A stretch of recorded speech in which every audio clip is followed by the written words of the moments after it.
Dios les bendiga, pues nuevamente estamos aquí en el programa Conociendo el Ministerio y el día de hoy tenemos pues la oportunidad de conocer a nuestro hermano Eliel. Pastor, Dios me lo bendiga, así que pues me da gusto tenerlo aquí con nosotros. Amén. Y pues para que se presente, pastor. Sí, yo soy pastor Eliel Castro, yo soy de Brasil, la ciudad de Río de Janeiro, y estamos aquí como misioneros. Yo, mi esposa Roberta y mi hija Lara, aquí en esta ciudad, en este país, para seguir haciendo la voluntad de Dios en esta tierra. Pues qué bueno, pastor, hace un año más o menos, ¿verdad? Fue que nos conocimos. Sí, y sí, pues habíamos platicado, pero pues no se nos había dado la oportunidad de tenerlo aquí, así que pues ahora tenemos la oportunidad. Amén, y hay que aprovechar el tiempo, ¿verdad? Hermano, así que viene usted de Brasil, ¿verdad? Su acento pues ni cómo... Sí, no tiene cómo dejar de percibir. Sí. ¿De qué parte, hermano, de Brasil? Yo soy de la ciudad de Río de Janeiro. Entonces Brasil es grande, tiene más de 200 millones de habitantes. Más grande que México en habitantes. Sí, mucho más, mucho más. Es casi un país continental. Sí. Entonces nosotros, Río de Janeiro es muy conocido por los carnavales, ¿no? Que es el estado que creó, ¿no?, esta cuestión. Entonces soy de Río de Janeiro, la ciudad de Duque de Caxias, que está en el estado de Río de Janeiro. Su niñez, hermano, ¿cómo la vive en medio de ese ambiente? Entonces, pastor, algo así muy interesante cuando nosotros escuchamos muchas prédicas a respeito de la voluntad de Dios y muchas veces nosotros pensamos que la voluntad de Dios es algo así, algo sobrenatural, pero yo he aprendido que la voluntad de Dios, lo que Dios quiere para nosotros como ministerio, siempre está alrededor de quién fue nosotros, ¿no? De nuestra niñez, de nuestra historia. Y entonces yo crecí en una favela donde tenía mucho tráfico de drogas. Imagínate una familia, un papá, un matrimonio, ¿no?, con 4 hijos, en una favela cristianos, ¿no? Yo crecí en un ambiente cristiano. Mi bisabuelo, entonces mi historia empieza con mi bisabuelo entrega sus vidas a Cristo Jesús, con misioneros de Texas, aquí, donde la iglesia bautista en Brasil, donde soy pastor bautista, empezó con los misioneros aquí de sur de Estados Unidos, de la Convención Bautista de los Estados Unidos, de Texas. Entonces los misioneros fueron a Brasil implantar iglesias y una de las ciudades donde estaban los misioneros americanos, mi bisabuelo Flívio, ele conoció de Cristo y así mis abuelos, mis padres, nosotros. Entonces soy la 4ª generación. Pero mesmo siendo cristianos, nosotros crecemos en un ambiente de mucha violencia. Prácticamente, pastor, me recuerdo con 7, 8 años, nuestra diversión era mirar cómo que mataban, como que las personas morían ahí. ¿Es algo común ahí en la favela? Sí, es muy común. Es tierra de nadie. Entonces la policía quiere tomar control, el narcotráfico, y entonces en medio de la pelea entre ellos y facciones, estamos nosotros ahí viviendo. Muchas veces, desde niño, cuando tenía balacera por todas las partes de la policía con los narcotraficantes, nosotros teníamos que bajar en el suelo. Muchas veces no tenía escuela. Y la violencia era, yo me recuerdo, era diario se escuchaba eso. Y así yo ahorita me percibo que era Dios ya trabajando en lo que iba a ser mi ministerio, ¿no? Y entonces como que fui creciendo. Hoy me recuerdo que 80%, pastor, de mis amigos murieron en el tráfico, por las drogas.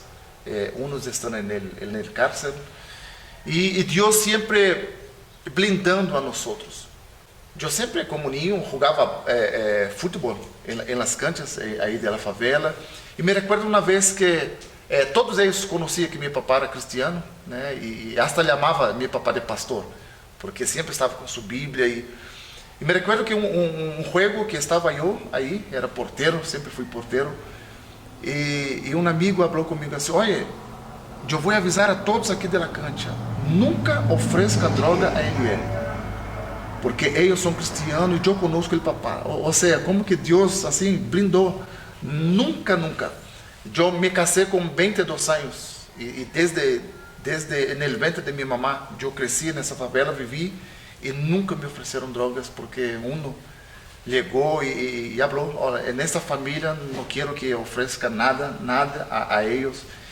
E assim foi, em meio de mirando muita violência, mirei muitas mortes assim em frente de nós outros, a polícia corrupta, ou seja, mirar 40, 50 pessoas de fusiles é normal para mim, normal o tráfico de drogas. Este foi o contexto de minha vida.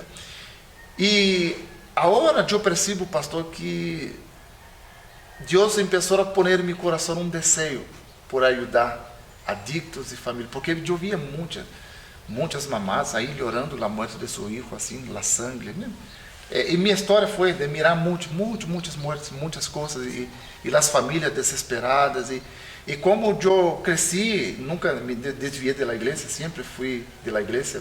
¿Cómo era, hermano? En sí, dice la escritura, instruye al niño en su camino. ¿Cómo era su niñez dentro de esa iglesia a la que asistía? Ok. Foi algo assim, eu posso dizer, pastor, que são dois extremos assim, porque a parte de meu papá cristiano e minha mamã tinha muita violência física em casa. Ou seja, nós éramos cristianos, em aparência todos, né, nos viam na igreja, o vice-presidente da igreja, o diácono, pero não, meu papá, não sei, por medo de perder seus filhos por as drogas, e sempre minha mamã também, por as coisas que não resolvidas de eles. Então, eu cresci, por mais que cresci na igreja cristiana, né, meu papá tinha um conflito familiar, né, com meu papá, minha mamã, muitas agressões físicas, muitos golpes, eu creio que meu papá e minha mamã, eles pecaram no excesso da criação. E sempre na palavra de Deus, sempre tinha leitura da Bíblia, devocionais em minha casa, com meu papá, com minha mamã, e sempre caminhei com isso, né, com a parte cristiana e também com defeito de caráter deles, assim, de muita violência e não ter paciência com seus filhos. São 4 filhos. Como um excesso de disciplina. Excesso de disciplina. Ou seja, muitas vezes meu papá nos disciplinava, pero muitas vezes mirava ele chorando em seu quarto. Porque hoje percebo isso, que sempre ele isso com a esperança de ver Cristo formando em nós outros. E então ele logrou isso. De los 4 filhos, hoje, por exemplo, meu papá faleceu há 2 anos de Covid, né? Faleceu de câncer, estava com câncer, pero contraiu Covid e se complicou. Sim, um mês faleceu. Pero ele se foi com Deus pelos 4 filhos na igreja, os 7 netos na igreja, e então servindo a Deus. Pero meu papá supe criar isso. A parte de los excessos, meu papá foi um padre muito presente com nós outros, minha mamã também. Não tinha opção de não ir para a igreja, não tínhamos isso. Não me recuerdo de a parte de estar enfermo, não tinha que ir à igreja. Não me recuerdo isso. La relación entre hermanos como ustedes 4, ¿cómo era? Sempre foi de pelea, sempre foi. Nós fomos ter esta amistade de hermanos muito depois, né, já casados, pero sempre tivemos muita batalha como hermanos e mesmo isso é algo raro, porque mesmo estando na igreja sempre tivemos batalhas assim entre família, né? Meu papá, a maneira meu papá nunca falou comigo: eu te amo, meu filho. A forma dele amar a família era proveir as coisas em casa, era não nos deixar faltar nada. E aí depois eu conheci a história dele, né? Que ele nunca conheceu seu papá, né? Sua mamá faleceu com 13 anos de idade, ele tinha. E ele tinha que trabalhar e sustener suas duas irmãs, uma deficiente física. Ou seja, ele depois que fomos conhecendo a história de eles, ou seja, eles praticamente nós esperávamos algo de que eles não tinham. Então, meu papai nunca teve uma referência de uma madre, de um padre. Então, como que ele pode oferecer algo a mim de algo que ele não tinha? Então, minha mamá também, né, por trabalhar no rancho desde os 5 anos de idade, cortando canha, imagina, 5 anos de idade, trabalhando e praticamente não ter ninguém. E eu percebi que isso nos afetou como família, esse é o ponto. Decimos a veces, no se nos enseñó a ser padres. No fuimos enseñados, no hay una escuela a la que yo vaya a escribirme porque quiero mi licenciatura en ser buen papá, ser buena mamá. Pero aquí no había quien le enseñara cómo ser hijo, cómo ser padre. O sea, no había esa imagen paterna, materna.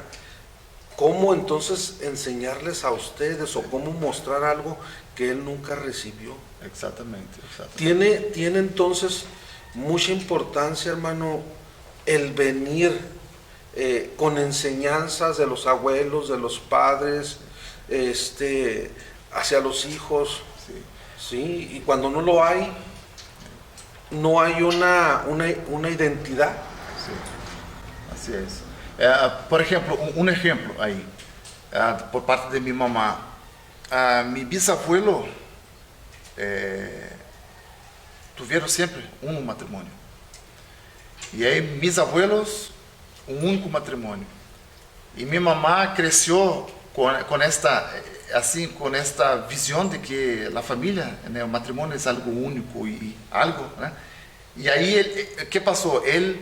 Mi mamá também teve um matrimônio já com casi 50 anos de matrimônio e nós aqui eu estou há 18 anos com minha esposa e meus irmãos também já estão com mais de 20 anos de matrimônio, outro com 25 e como que os exemplos buenos afetam, né, positivamente aí nossa vida, né, as descendências, né, de nós outros e eu já escuto minha filha hablando que quer casar com um homem de Deus, que quer ter filhos e como que as enseñanças é muito boa. E eu que percebi de meu papai é que ele não teve também, aí eu creio que falta muito na igreja também isso, formarmos padres e madres também. Eu creio que a igreja vai allá de las prédicas, né, de domingo, de lunes, de domingo, de la semana, creio que a igreja também tem essa responsabilidade de formar também, porque a base de como é uma família, a Bíblia já ensina, né, o manual. A primeira instituição. E eu percebi que meus padres, eles não tiveram, eles escutavam da Bíblia, né, que tinha que cuidar, mas eu creio que a batalha que sofrimos porque eles não foram discipulados, né, de como ser papá, de como ser mamá e creio que paira sobre nós outros como pastores da igreja esta responsabilidade também de ajudar a los que estão aí, los que não tiveram, né, uma referência, uma base familiar para poder formar e de aí seguir com a descendência melhor, né, nessa estrutura familiar. E eu percebi que meus irmãos todos os filhos estão na igreja, ou seja, meus irmãos, eu e meus 3 irmãos agarraram buena, por mais que defectuosa, né, de los extremos, pero a enseñança, meu papá sempre teve uma enseñança, nós percebemos que era extremo, né, pero ele tentava de sua maneira, de sua forma, à luz das escrituras, e ele deixou um legado, né, assim que hoje passo para mim, a quinta geração de nossa família, este legado de levar a palavra de Deus, de seguir e graças a Deus todos os netos da igreja, os filhos, e é muito importante criar os filhos no caminho do Senhor e estar nele. E muito exemplo de vida cristiana, meu papá me ensinou muito sem dizer uma palavra. Nunca vi meu papá com negócios escusos. nunca mirei meu papá hablar uma mala palavra. Nunca, nunca, nunca, nunca, nunca, nunca. Eu estou com 41 anos, né? Há 2 anos que meu papá faleceu, mas nunca mirei. E então creio que aquele exemplo de vida que meu papá teve como homem de Deus, né? E creio que a falha de eles foram puramente a questão família, né? Pero aparte foi um homem de Deus, uma mulher, que minha mamã todavia está viva, né? E como é importante ter esta referência, que para mim todavia estou batalhando muito por a perda, porque é algo assim muito, muito, muito, muito. É como um olho sem fundo, né? Sem encontrar a base. E então estamos batalhando como irmãos, aí como família, a perda já há 2 anos de meu papá, porque foi uma pessoa de Deus, um homem de Deus.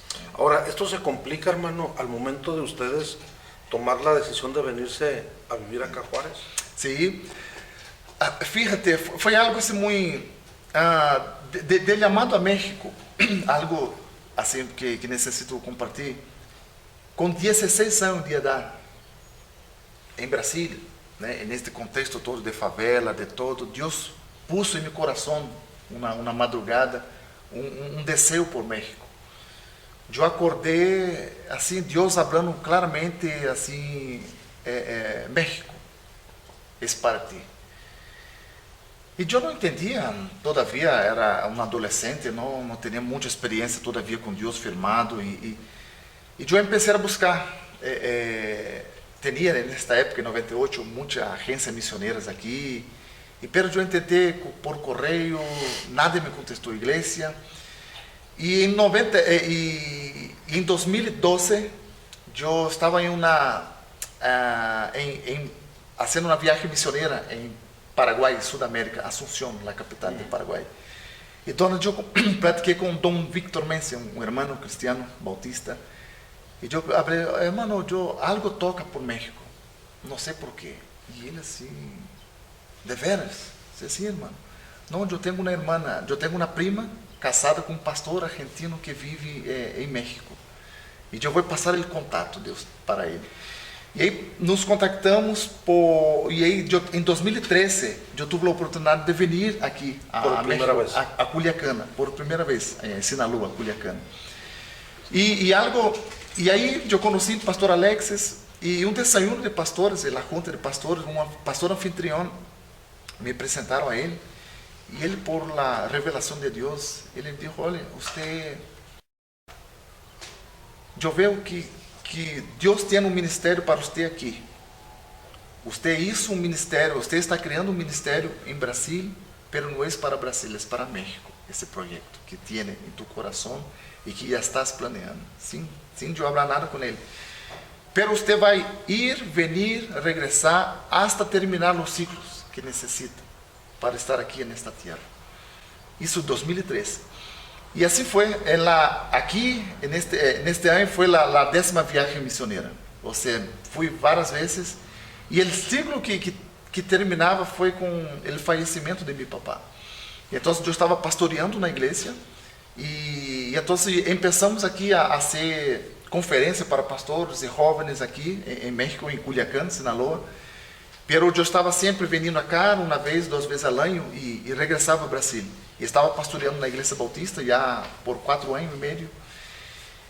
E meu papá descobriu um câncer em outubro, novembro, dezembro de tratamento. Meu papá contraiu Covid em dezembro. E em 14 de janeiro meu papá falece. E aí um mês depois que meu papá falece, Deus fala comigo. Assim claramente, o seu tempo aqui nessa igreja terminou. Eu estou levando a você a México. E foi algo que eu nunca imaginava que ia viver aqui em México. Eu pensava, eu vou estar manejando allá, aqui. E foi que Deus falou comigo, e eu senti de Deus, e entreguei o ministério. Eu cheguei com uma igreja que tinha 15 membros, e estava deixando com 89 membros. E Deus falou comigo, esse tempo. E aí tive a despedida da igreja, assim, eu entreguei o ministério, entreguei a igreja, e me quedei um ano de transição ministerial. E foi que Deus confirmou nossa vinda para cá, E aqui estamos para trabalhar, né, principalmente na área da adicção, né, Sí. o problema da família. Ahora, hermano, me llama la atención. ¿Qué tan difícil es o qué tan difícil fue para usted antes de dar ese paso, dejar aquella iglesia, empezar con un grupito, ahora ya tener una congregación numerosa, Sí. ¿verdad? Dejar su cultura, su familia, amistades, dejar todo y venirse acá, empezar de cero? Pastor, le digo assim, claramente, não tive dificuldade alguma. Eu consegui desenvolver em meu ministério sempre isso. Eu me equivoquei muito, pastor, em minhas decisões na vida. Muitas vezes eu tomei decisões de minha maneira, de minha forma e muitas malas consequências para a minha vida. E graças a Deus passou isso antes de eu começar no ministério. Eu estudei 5 anos no Instituto Bíblico em São Paulo e a sede está aqui em Nova York, o Word of Life, é um Instituto Bíblico Palavra de Vida. E então eu aprendi muito claramente a escutar a voz de Deus e obedecer. E então quando Deus falou comigo que meu tempo estava, pastor, não tive dificuldade, porque eu sempre percebi que quando eu entrei para pastorear, não eram minhas ovelhas, por sempre. Não era a igreja, eu não era pastor, eu estava pastor aí. Deus entregou para mim, pero eu sempre tinha esta convicção de que, a parte de los ministérios que ia trabalhar, em pensar, Deus tinha a palavra final. Deus que ia decidir. Então eu cresci com essa convicção de escutar a vontade de Deus quando é tempo de sim, de não. E então não batalhamos, tampouco minha família. E quando Deus habla comigo que meu tempo já estava terminado, assim foi com uma paz assim grande em meu coração e com a convicção de Deus que já não intenta ser diferente. E eu falei com os diáconos, tive uma reunião com 12 diáconos que tínhamos na igreja. E tive uma reunião e falei com ele. Foi triste a despedida, todo, né, esta questão. E a decisão de vir para cá, graças a Deus, afortunadamente, eu tenho uma esposa e uma filha que estão assim comigo, sempre tiveram. Estas 10 viagens missioneiras, minha esposa nunca pudo vir por questão financeira, né? Salir é muito caro para eles, pero sempre apoiando a mim. Minha esposa estava embaraçada quando vim também para cá. Minha filha tinha 6 meses de idade quando nasceu, já estava, e eu estava aqui. Então eu sempre decidi donar minhas vacações. Em Brasil temos um mês de vacações ao ano. Então eu sempre sacava 15 dias em janeiro, 15 dias em julho, e sempre para a obra missioneira. Eu fui para 7 vezes a Paraguai, eu estive na Argentina, eu estive em Uruguai, eu estive em Paraguai, eu estive na Bolívia, eu estive em Peru, Sudamérica, deserto de Atacama. Ou seja, sempre minhas vacações, eu donava meu tempo para fazer missões, né, predicar a palavra de Deus. E eu sempre entendi que Deus sempre moveu meu ministério. E quando eu entendi que meu tempo estava aqui, Deus se acomodou de todo, pastor, todo.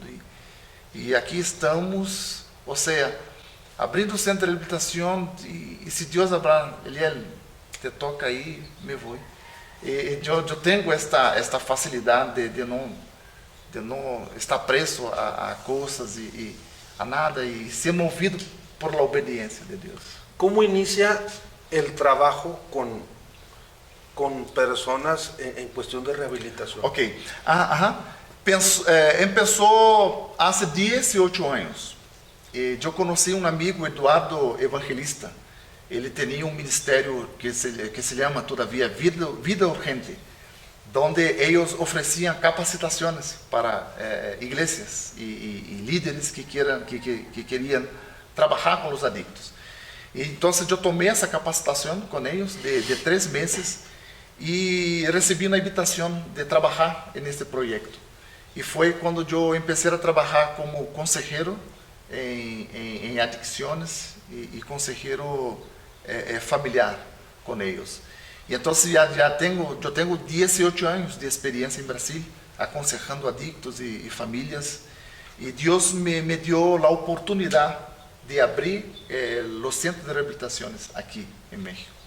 Entonces, algo que no logré allá, aquí de pronto Dios ya me regaló, né, um espaço para empezar um centro cristiano, puro discipulado bíblico. Nuestra dinâmica é muito distinto de los centros que tem aqui em México. Eu percebo muito que los centros hasta los cristianos puro albergue, come, dorme, alaba a Deus, ora, é bueno todo isso, pero não maneja o problema da adicção. No entra a fondo. No entra a fondo.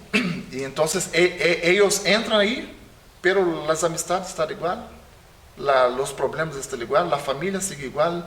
Es cuestión de tiempo, regresar, cuestión de minutos, de días, de horas, regresar a lo mismo porque no manejó el problema que trae un adicto. Y entonces nosotros formamos ellos a la luz de las escrituras, con todas las capacitaciones que necessitam eles a conhecer seu problema e entrar um adicto e sair um discípulo de Cristo Jesus. Esto é el reto de nós. Yo veo aquella parábola del hijo pródigo. Okay. Inicia con una vida obstinada de ese joven, Okay.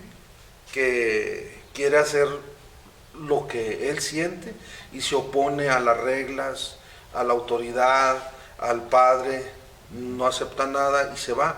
Pero hay un proceso, hermano, que yo veo en él hasta que toca fondo. Okay.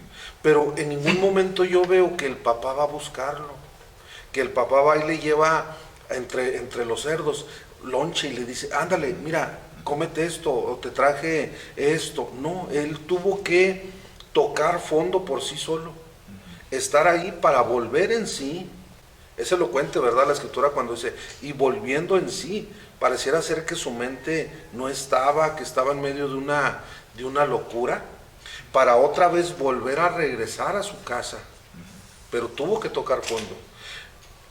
Como padres nosotros estorbamos, pastor, de alguna manera con nuestra actitud, para que el hijo toque fondo, como el hijo pródigo, y que pueda volver en sí, de tal manera que nosotros le llevamos el lonche, le ayudamos, lo apapachamos de alguna manera, y no hay ese trato que debería de tener. Entonces, la pregunta, ¿qué tanto puede influir mi actitud, mi comportamiento como padre hacia con el hijo para que llegue esa situación o que no toque fondo? Pastor, te fuiste muy exitoso en la pregunta y en el ejemplo bíblico, porque yo creo que 100%, pastor, la familia perjudica a un adicto. Un adicto, la herramienta necesaria para un adicto tocar fundo es sufrir las consecuencias por las adicciones, llegar a las pérdidas. Y mientras no pasa eso, no va a pasar nada, él va a seguir como está. Pero ahí está el gran problema de la familia, porque la familia ella no permite que los adictos sufran las consecuencias que necesitan. Es que la mamá o el papá dice, lo amo tanto que no quiero que mi hijo sufra, no lo quiero ver así, y le doy a escondidas, pero le doy.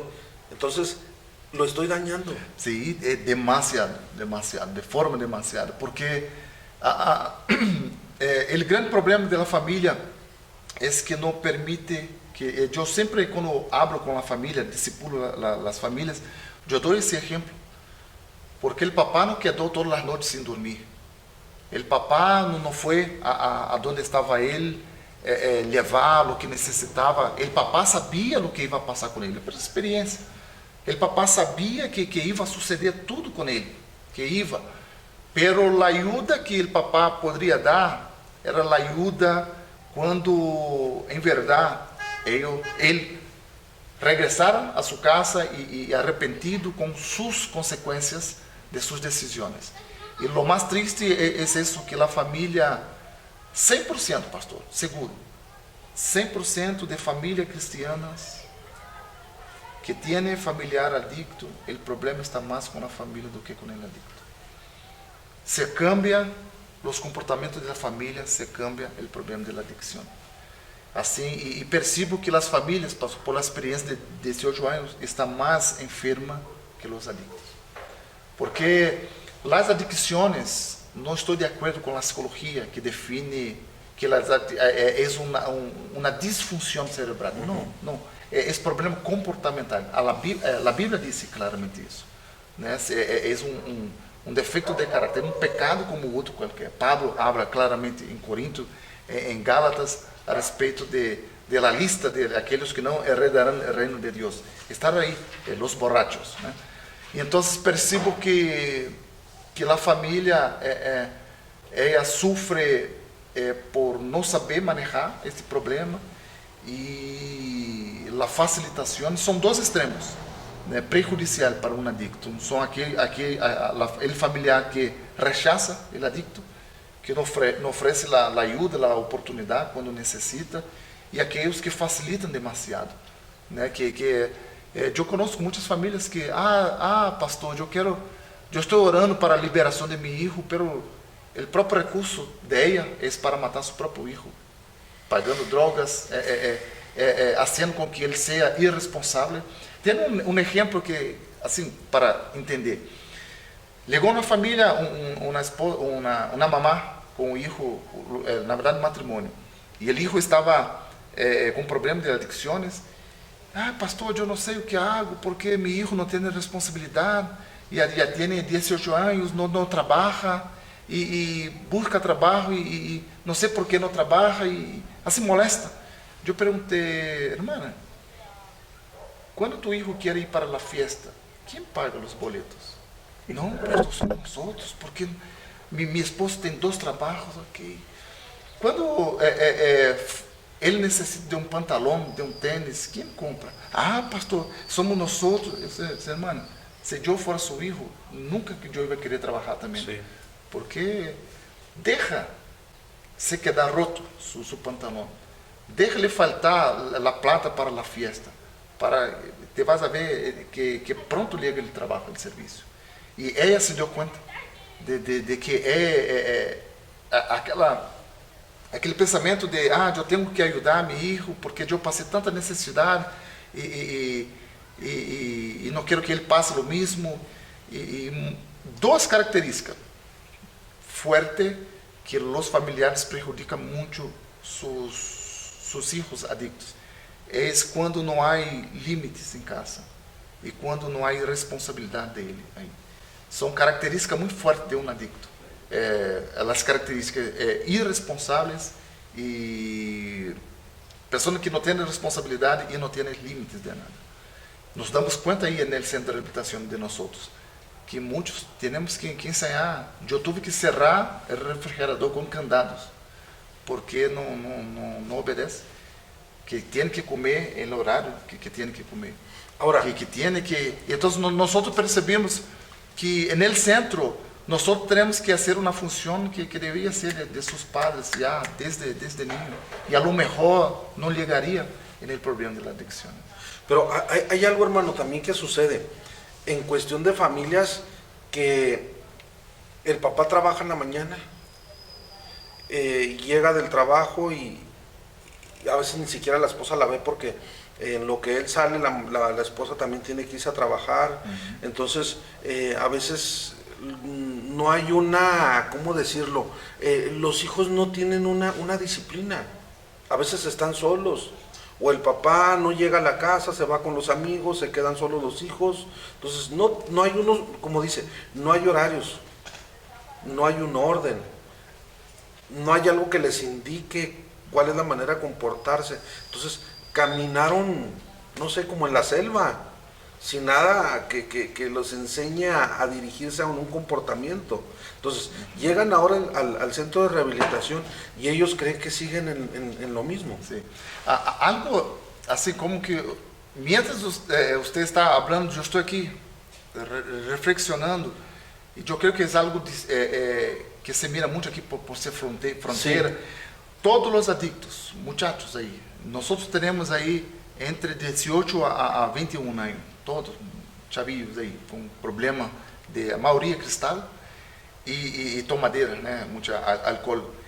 Y todos ellos hablan conmigo y pastor, yo crecí sin tener mis padres junto a mí, siempre trabajando y todos ellos hablan de eso, de su padre que no pusiera atención en él, que prácticamente estaba ahí, su papá focado en el trabajo, su mamá también entrando y saliendo y él fue creciendo así, sin alguien que pusiera atención y creo que eso es un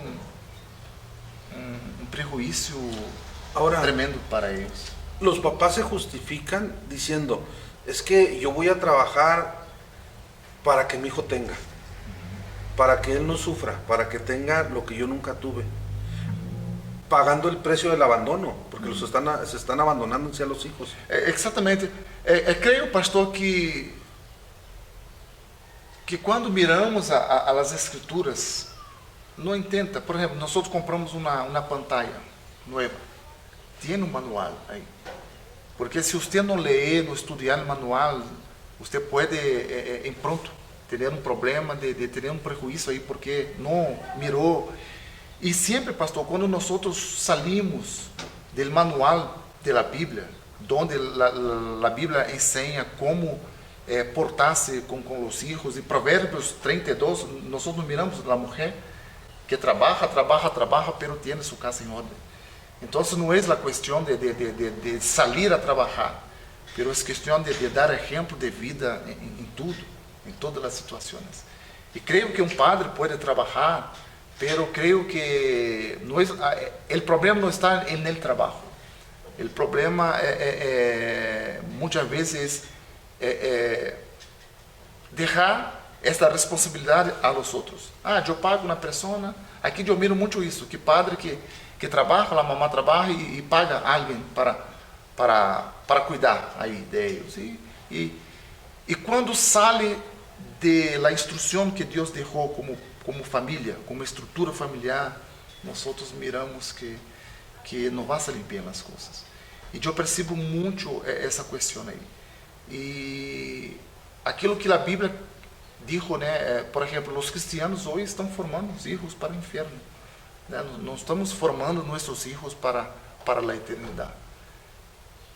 Dificilmente nós não escutamos aqui, por isso, padres cristianos que têm conhecimento de Deus, pero têm seus filhos já perdido e não se mira mais essa importância de família.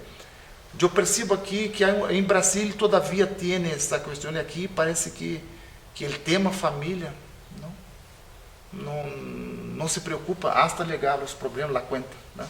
Hasta legar os problemas, os prejuízos. Eu percebo muito isso, que aqui a gente não valora a questão de família. Então miramos claramente que não há uma estrutura. O padre não é padre, a madre não é madre. O hijo que tiene el control de la casa, o sea, no tiene una estructura bíblica ahí. Y yo di una capacitación en una iglesia, donde un pastor me dijo, pastor, mirando a la luz de la escritura, como el desafío, el reto ahí de la creación, relación entre padre e hijo y padre, a respecto de la disciplina, y el pastor me dijo, pastor, si yo tuviera una enseñanza de esta, pero está en la Biblia. Sempre estude aí. Ou seja, percebo que esse tema família não há tocado muito esse tema de família. Ou as famílias cristianas parece que não se mira a importância desta necessidade de estar com Deus e mirar à luz das Escrituras o que Deus espera de uma mulher a los ojos de Deus, de um homem a los ojos de Deus, de los niños a los ojos de Deus. Bueno, está esa parte de, vamos a decir, un abandono de los padres a los hijos. Y está la otra parte que platicábamos, decíamos ahorita, el hacernos amigos de los hijos. Okay. Yo quiero ser amigo y a veces decimos, es que mi mejor amigo quisiera yo entenderlo en un contexto sano, yo como adulto, pero el hijo, el niño no va a entenderlo, no va a entender ese contexto en el que yo se lo quiero decir, que quiero que seamos amigos, no.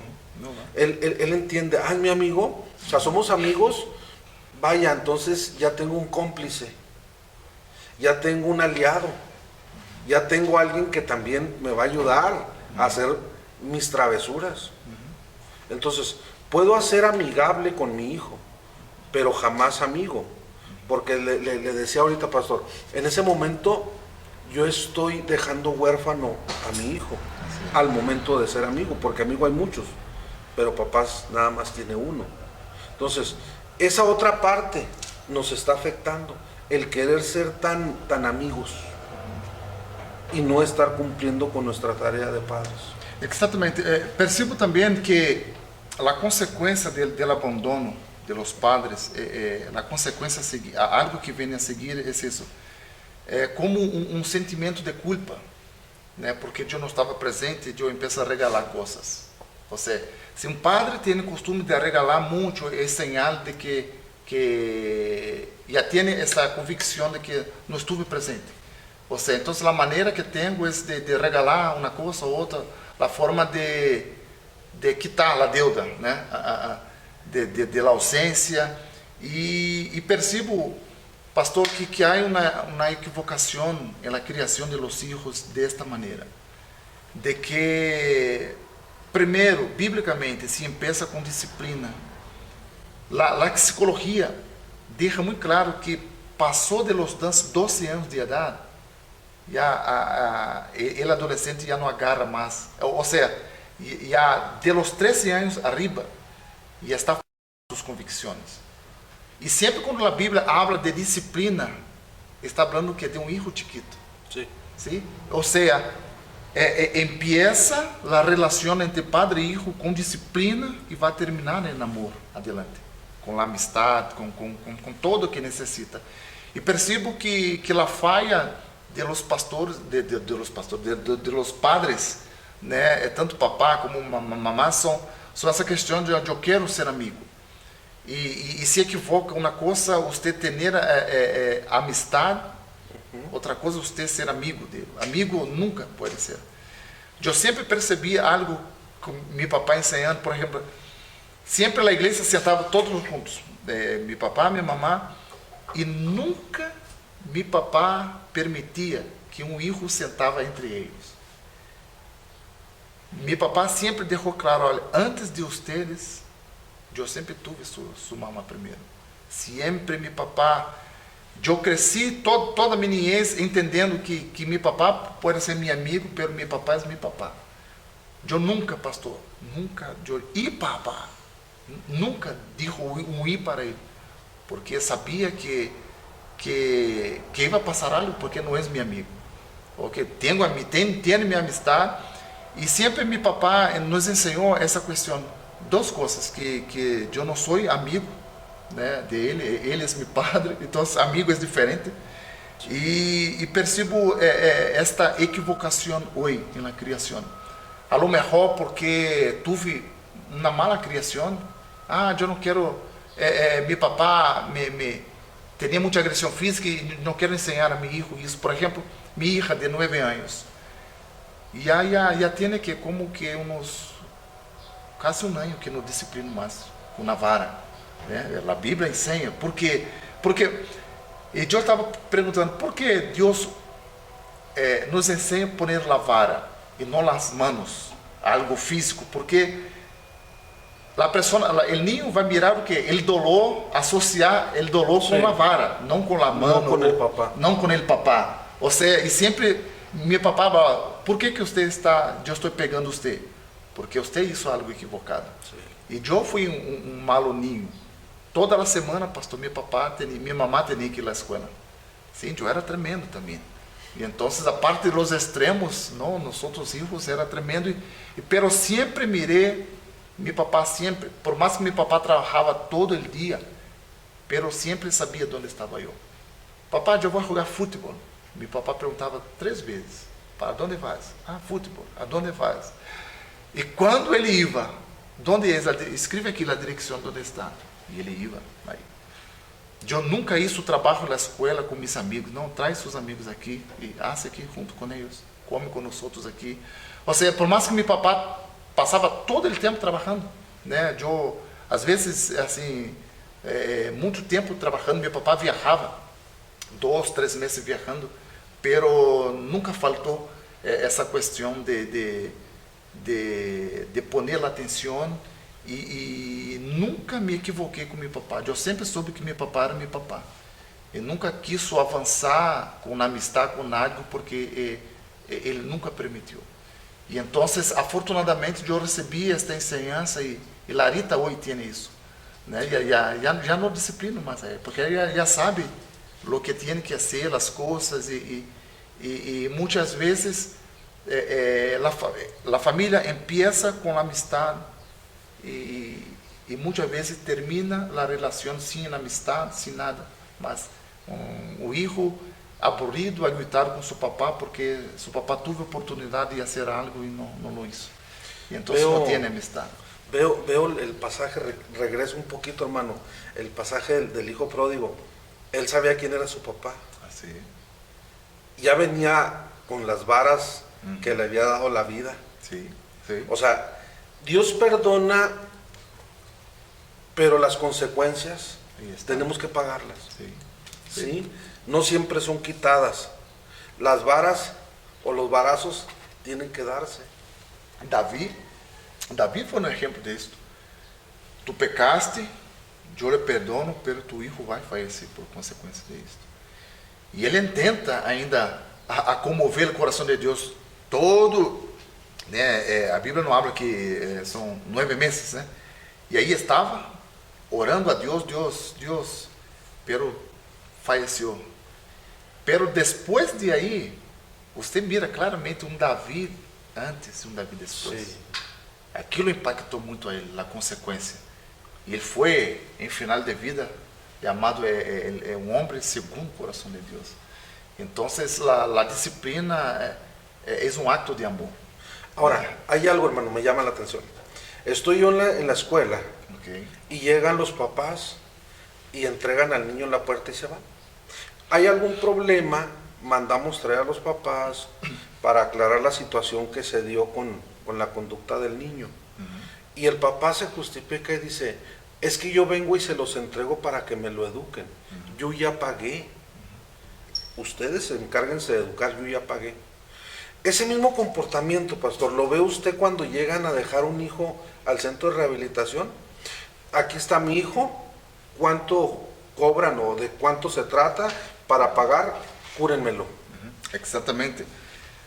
Por isso que uma da questão distinta de nós aí é o seguinte: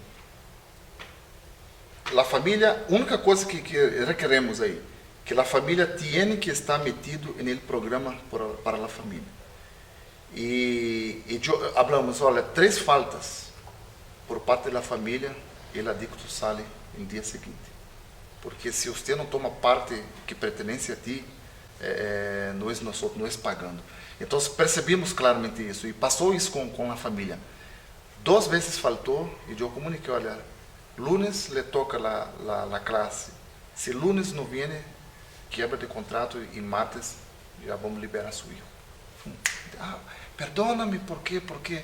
E então percebo claramente isso, que mesmo a família mirando a gravidade que está, o filho que aí golpeou na mamá, temos um caso aí, situações graves de violação aí com a própria irmã, situações incesto e todavia a família não quer tomar a parte que pertence a ele. Se mira claramente isso. E na igreja também nós outros miramos isso.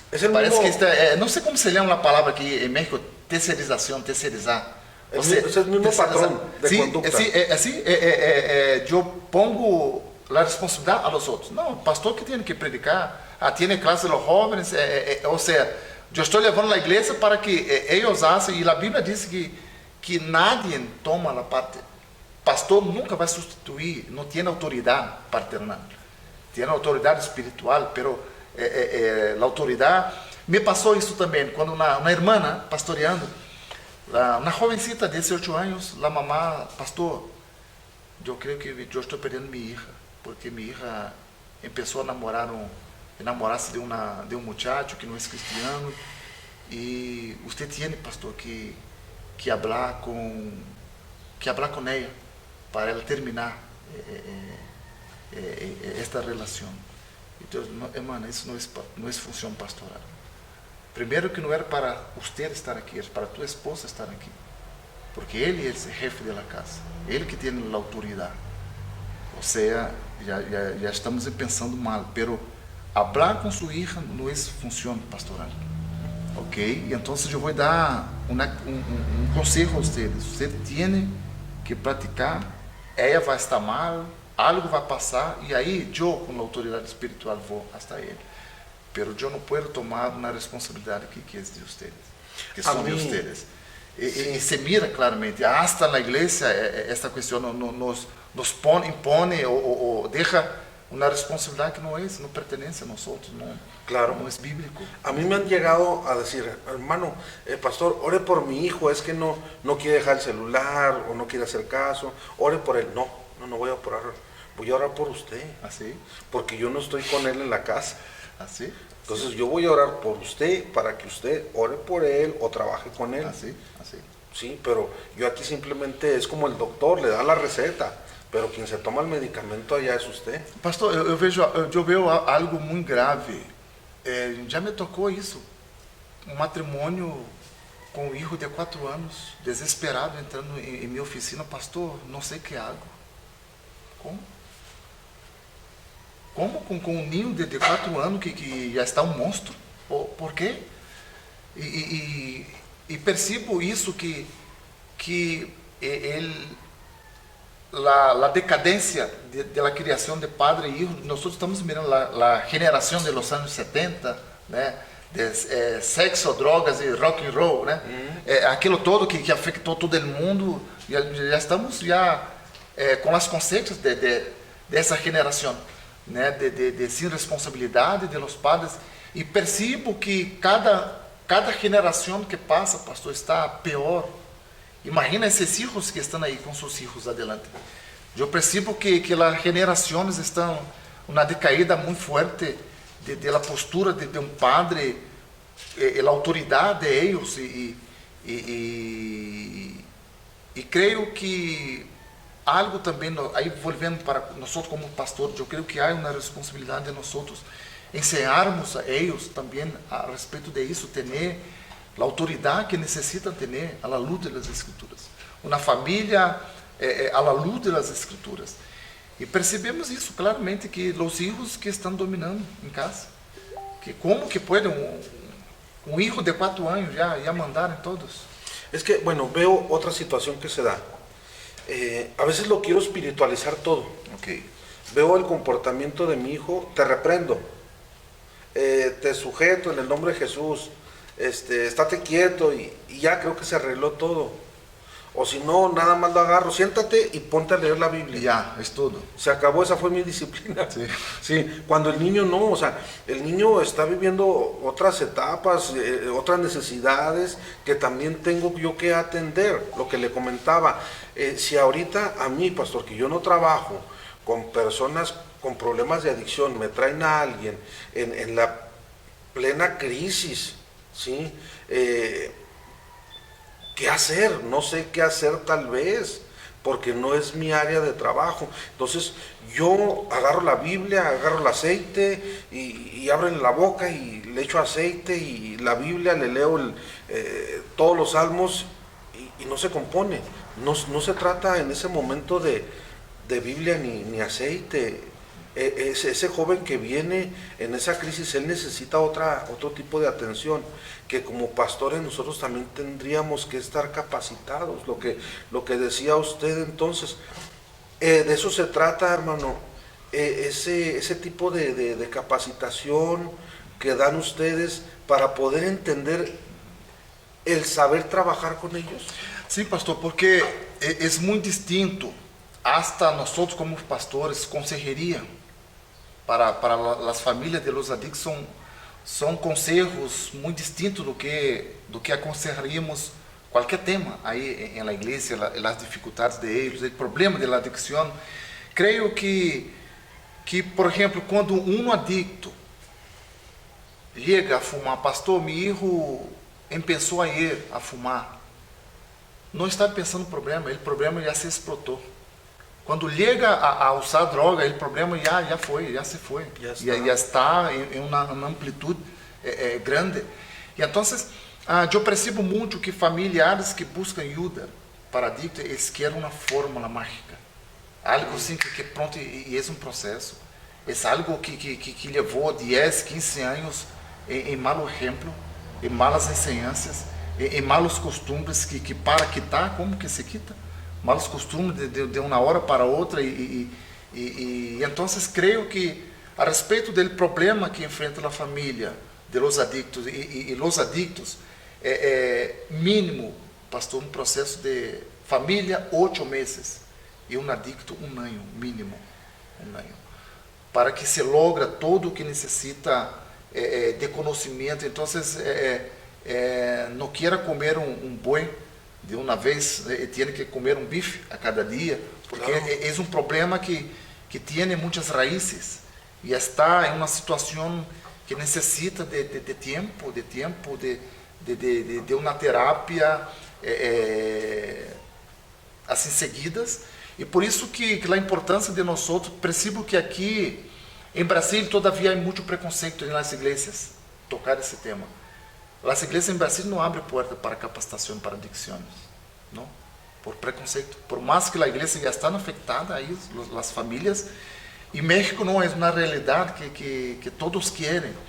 E um dos objetivos de nós outros é blindar a las igrejas essas capacitações. A capacitação que nós outros oferecemos são mínimo 9 horas de pura capacitação de como a igreja, a família manejar esse tema de la adicção. Então, o programa de nós também ensinamos à igreja.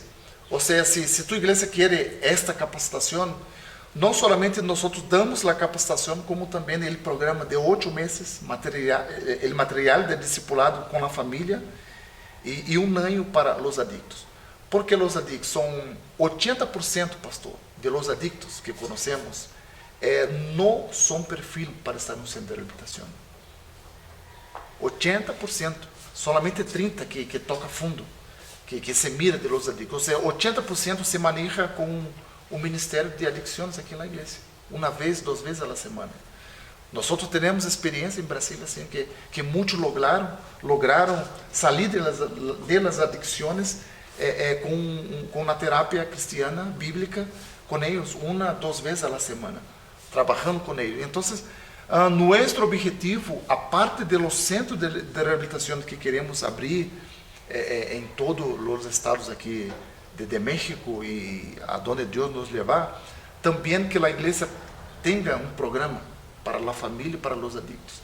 E a mim não, eu sempre tenho a visão pastoral a visão do reino de Deus.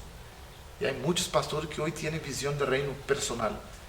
E não, eu quero que meus materiais, meus conhecimentos, agarra e que agarra mais que a mim, que me ensina.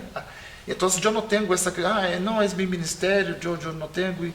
E um dos objetivos de nós outros é isso, blindar a las igrejas esta oportunidade de conhecer o problema e manejar o problema e trabalhar, né, com as famílias que estão passando por esse problema, né, sendo afetadas hasta aqui de uma maneira personal com o problema das adicções.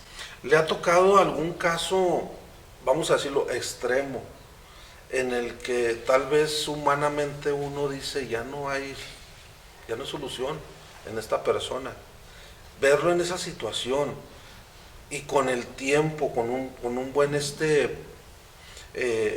trabajo, verlo restaurarlo, o sea, verlo restaurarse, tener su familia, sus hijos, que ahora pueden ser, hermano, un testimonio vivo de que se puede, cuando uno realmente quiere. Y lo digo por esto, cuando llega aquel hombre con Jesús y le pide ayuda porque traía a su hijo, me parece, y le dice Jesús, ¿crees? Sí creo, mas ayuda a mi incredulidad. Entonces, es esa lucha, entiendo, hay una lucha. Yo estoy trabajando ya, pero hay ese ataque, esa lucha en la cual yo necesito también ese apoyo en la iglesia, con la familia, con la gente que me rodea, sí, pero puedo decir que logré, con la ayuda de Dios, logré sacar adelante ahora hasta mi familia. ¿Le ha tocado trabajar con personas así? Sí, sí, tenemos varios ejemplos. Un ejemplo fue, dos ejemplos. Leandro, un muchacho que ya estaba perdido en las calles, ya no iba más para su casa por las drogas, ¿no? Allá era crack y la piedra, ¿no? Y consumía mucho, ya estaba por las calles y la mamá habló, tomó conocimiento que nosotros teníamos un programa y ella empezó la ayuda para ella. Y de pronto el muchacho aceptó la ayuda. Y entonces se quedó con nosotros por 6 meses en un centro de rehabilitación con nosotros allá en Brasil. Y el problema muy fuerte también de piedra y cocaína era lo más fuerte de él. Y ahí él conoció de Cristo Jesús. Él entregó la vida a Cristo Jesús y hoy él ya está casado, tiene hijos. Y la mamá buscó ayuda ya como sin esperanza, ¿no? de mirarlo así. Y percebimos que nosotros manejamos muito el discipulado bíblico con él de conocimiento de Cristo Jesús. Y creo que no hay problema porque se cambia comportamento, se quita la adicción, el problema de las drogas. Entonces no es un problema tan fuerte como pensamos que sea. Algo psicológico, algo psiquiátrico, algo... No. Si ele entrega a Cristo Jesús, si ele toma la decisión de querer salir de adicción por más tiempo que sean las drogas, Cristo es ahí. Por eso que nuestro ministerio es solo Cristo, ¿no? Solamente Cristo es que puede, y por eso que nuestro enfoque del inicio es que ele conozca de Cristo. Y de ahí, y 2 ejemplos que tenemos ahí ahorita, un muchacho que ya estaba en las calles, ya no conseguía trabajar, 19 años, muchacho, pura tomadeira, ya estaba en las calles, la mamá tenía que buscar a él, ya fue despedido del trabajo y con un mes y una semana que está con nosotros, otra cosa. Así, pastor, ese es uno que no quiere regresar a tu casa. Pastor, yo quiero seguir aquí, yo conocí de Cristo y aquí yo sé que quiero firmar y es posible. Cuando una persona toma la decisión de querer recibir la vida, y es algo que usted no puede hacer, yo no puedo, la familia no puede, ni Dios. Dios no invade el corazón de nadie. Y entonces, la primera etapa de uno salir de esa situación es tomar la decisión de querer. Si no quiere, no se puede. Si no quiere, no se puede. ¿No? Ni Dios va a hacer algo contra la voluntad. En los 18 años, ¿qué satisfacciones le deja haber trabajado o estar trabajando todavía en esta área? Pastor, creo que yo aprendí a ser pastor antes de formarme en el Instituto Bíblico. Yo creo que trabajando con los adictos, yo aprendí a ser pastor de ovejas. Yo tuve a 18, yo tuve casi 15 años. Yo era pastor 15 años antes del Instituto Bíblico. O sea, yo aprendí en verdad cómo trabajar, porque tiene que tener paciencia, tiempo con ellos. Es un proceso que no espera resultado ahí de un mes, 2, 3. Es algo... y como yo tengo esta característica de ser paciente, ¿no? Yo adquirí eso de mi papá, siempre fui muy paciente así, para esperar lograr las cosas. Y la satisfacción es muy grande, pastor, de saber que Dios, como el hecho de los esposos, ya me olvidé de los nombres ahí, Felipe y Eunuco. Dios puso Felipe ahí para... Eunuco vino de una adoración en Jerusalén, mucha cristianos, muitas oportunidades, pero foi Deus, En ese momento. levanta-te e vá. E eu percebo que Deus põe pessoas que Ele quer salvar. Então, a satisfação para mim é de alegria, porque eu sei que Deus está usando a mim como instrumento. E meu desejo é isso, como Pablo, né, no último tempo de sua vida, dizer, eu estou, todo o que pertencia para mim, todo o que tinha para ser, já completei minha carreira. Então, já estou listo para estar com Cristo. E esse desejo é que quero ser. Senhor, que eu não rechace as oportunidades. Eu quero terminar minha vida aqui compreendido de que isso tudo o que foi possível para formar Cristo na vida deles. E não há preço isso, pastor. Não há. ¿Cuál ha sido el momento más difícil en su ministerio? O momento mais difícil foi quando eu perdi meu papá. Foi algo que meu papá era meu diácono, né? E meu diácono o momento mais difícil foi meu papá faleceu em janeiro e eu entreguei meu ministério em início de abril. E desde então foi porque toda a cena do Senhor eu não conseguia mais ministrar. E quando eu ia predicar o serviço da cena do Senhor, eu tinha que sair 3, 4 vezes porque meu papá não estava aí, né? Então, meu papá sempre foi diácono, já tinha mais de 40 anos como diácono. E comigo ali, ele era minha ovelha, meu papá era minha ovelha, meu papá minha mamã. E então, foi o momento mais difícil do ministério foi esse mês, os 3 meses aí que meu papá faleceu.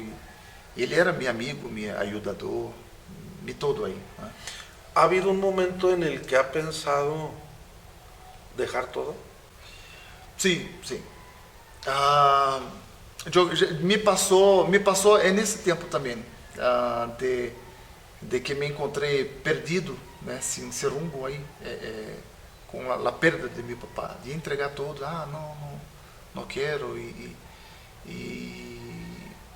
sei que é difícil a situação, trabalhar com adicto, você mira o ataque de Satanás assim, muito forte. Todas as viagens, pastor, de Brasil a México, sempre o ataque de Satanás foi forte, sempre. E estávamos movendo em casa de abejas. E então já passou por essa questão, né, de la perda de meu papá pero eu sempre tive uma característica de ter muita fé. Meu nome, né, Eliel, é bíblico e significa Ele é a palavra para Deus. Deus é Deus. Eu tenho Ele 2 vezes, né? Eliel. Então, aquele que confia demasiado em Deus. E então, por mais difícil, por exemplo, aqui, dos momentos mais difíceis também foi chegando aqui a Juárez, onde não conhecia nada e não tinha, só pastor Morales, né, que me hospedou em sua casa, aí na igreja por 30 dias, pero você está em um país onde você não tem nada, você está pensando de zero. Cheguei solamente com minha esposa, com a maleta e minhas maletas e literalmente esperar a provisão de Deus, proveer as coisas. Pero afortunadamente eu aprendi, a formação forte em minha vida ministerial foi no Instituto Bíblico, que era um milagre, 15,000 mensual para os estudos, para tudo. E eu fui aí para quedar-me endeudado, não tinha 60% da provisão. E em 5 anos de instituto, Deus, assim, chegava dinheiro baixo da porta. Necessitávamos de algo para comer e tocava a porta assim, oi, sabe o que? Eu tenho despensas para você. Então, foram 5 anos de pura provisão de Deus em detalhes. De faltar uma pastilha para minha esposa e encontrarmos aí no suelo assim, lo que necessitávamos assim. Muitas coisas e foi uma ensinança esse instituto para mirar la fe y tener la fe de un Dios que, el Dios que Él ama, el Dios que paga la cuenta, ¿no? El Dios que provee. Y entonces aquí empecé muy difícil aquí, no conocía a nadie, no sabía cómo mover, tenía que agarrar camión para todo, no tenía. Y la Biblia dice que aquele que vive por fé, né, logra as coisas, né? E afortunadamente temos mirado assim Deus sendo misericordioso com nós outros e creio que nos falta muito no ministério como pastores, como líderes, crer que em verdade Deus pode actuar, Deus atua. E o segundo momento mais difícil foi a chegada aqui a Juárez, a um país, a viver. Uma coisa é sair, regressar, sair. Ya establecerse. Estabelecer-se. Né? Pero graças a Deus já estamos bem adaptados. ¿Qué falta por hacer? Bien. Não sei. Eu nunca tive planos. Assim, eu quero fazer isso. Eu sempre... aquele verso bíblico que diz que o Espírito mueve da maneira que quer. Então, eu quero terminar minha carreira como Deus quer que seja. Então, não sei se Deus vai me levar a Estados Unidos, a Japão, a África. E personalmente não tenho desejo. Meu desejo é o que Deus tem para mim. Então, personalmente não tenho um desejo de ter igrejas, quero abrir igrejas, pero minha visão sempre foi ministerial do reino de Deus, sempre foi em colaborar com a expansão do reino de Deus, e a mim me agrada muito ser útil para onde quer Deus levar. ¿Cómo quieres ser recordado, hermano?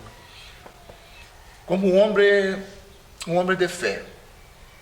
Eu quero deixar esse legado com meu papá. Né? Muitas pessoas foram salvadas, entregaram a vida a Cristo porque meu papá foi um grande missionário. Então, lo que sou hoje, eu escutei de meu papá. Missões, eu leía os livros de meu papá. Né? Meu papá tinha um espacito assim de livros e então eu conheci missões. Meu papá com 5 anos de idade, ele me levava às evangelizações. Folhetear, falar de Deus e eu quero ser recordado como um homem que aproveitou todo o tempo para tornar o nome de Cristo engrandecido. Creo, con todo esto, hermano, veo que el drogadicto no se hace con la primera dosis, como el alcohólico no se hace con la primera bebida. Es un proceso, es un tiempo. Y así como dejan marcadas esas secuelas para lo que resta de la vida, creo que cada una de esas actitudes, comportamientos, enseñanzas que dejan los padres nos dejan igual marcados. Y si un vicio nos deja marcado para mal, un padre que tal vez se esfuerza en dar una disciplina, una enseñanza, un ejemplo, en dejar un legado, deja marcado para bien. Desde que empezamos la plática veía que tuvo relevancia esa forma de vida de llevar en esa favela, a pesar de la situación que era, entre drogas, entre armas, muertes, tantas cosas, estuvo ese mensaje de Dios en la familia. Si el día de hoy la familia, a pesar de que estemos en esta ciudad tan cosmopolita, tan llena de culturas, si estuviera Dios, no importa que sea una favela. Si estuviera Dios como el centro de nuestra familia, podemos dejar un legado y ver al prójimo para ayudarle. No solamente para ser espectador, sino para ayudarle. 18 años, pues no es fácil, es una vida. Un joven de 18 años diría, pues es toda mi vida, es todo lo que he vivido. Pastor, me gustaría entregarle esto. me gustaría entregarle este reconocimiento por parte del programa. Amén. Sí, conociendo el ministerio por sus 18 años de trabajo en la rehabilitación de personas con adicciones, con ese tipo de problemas, y que se ha puesto usted en las manos de Dios, ¿sí? Sin preguntar, sin cuestionar tal vez a dónde me vas a llevar, qué tengo a cambio, qué voy a recibir, en qué condiciones voy a vivir. Simplemente dejarse mover, dejarse llevar, dejar a su parentela como un día lo hizo Abraham para ir a una tierra desconocida y venir a buscar a quien nunca conoció, a quien no sabe quién es, y en la situación en que se va a enfrentar, para hacer de esa persona perdida para la humanidad una persona de bien, porque Dios puso los ojos en ellos como los puso en nosotros. Amén. Muchas gracias, pastor, Amén. por ese servicio que usted ha dado, ¿verdad? Es un gusto poder tenerle. Y pues a nombre de la Alianza Ministerial Evangélica de aquí de Ciudad Juárez, quiero darle las gracias, pastor, por ese trabajo que está haciendo, y que creo que va a dejar huella, que va a dejar una marca aquí en este lugar. Amén. Amén. Entonces, pues, unas palabras, pastor, para despedirnos. Sí, agradezco a Dios, gracias por la oportunidad, pastor, de estarmos aqui, podendo compartilhar um pouco sobre a nossa história, a nossa vida, e quero deixar estas palavras também final, de que nós outros, como pastores, aproveitamos, não percamos o foco de nosso ministério, que é levar a salvação a los perdidos, e aqui estou, né, muito alegre, muito feliz, graças pastor por tudo, e que Deus siga fazendo sua vontade em minha vida, de minha família e de todos nós outros, e que podamos terminar nossa carreira bem, assim como nós outros empezamos. Muchas gracias. Pues muchas gracias también a ustedes por el tiempo que nos han regalado, la oportunidad de entrar a sus casas, de escuchar tantas cosas, pastor. Creo que nos quedamos cortos, sí, ¿verdad? De tantas vivencias que se tienen. Pastor Eliel, pues muchas gracias nuevamente por el privilegio que nos da de estar aquí. Y pues nos vemos la próxima conociendo un ministerio más que sirve al Señor. Dios les bendiga, Dios les guarde. Aquí estamos para servirle, Pastor Eliel Castro y su pastor Omar Barraza. Dios les bendiga. Amén. Dios les abençoe. Y me heredad, no soy el Mesías que antes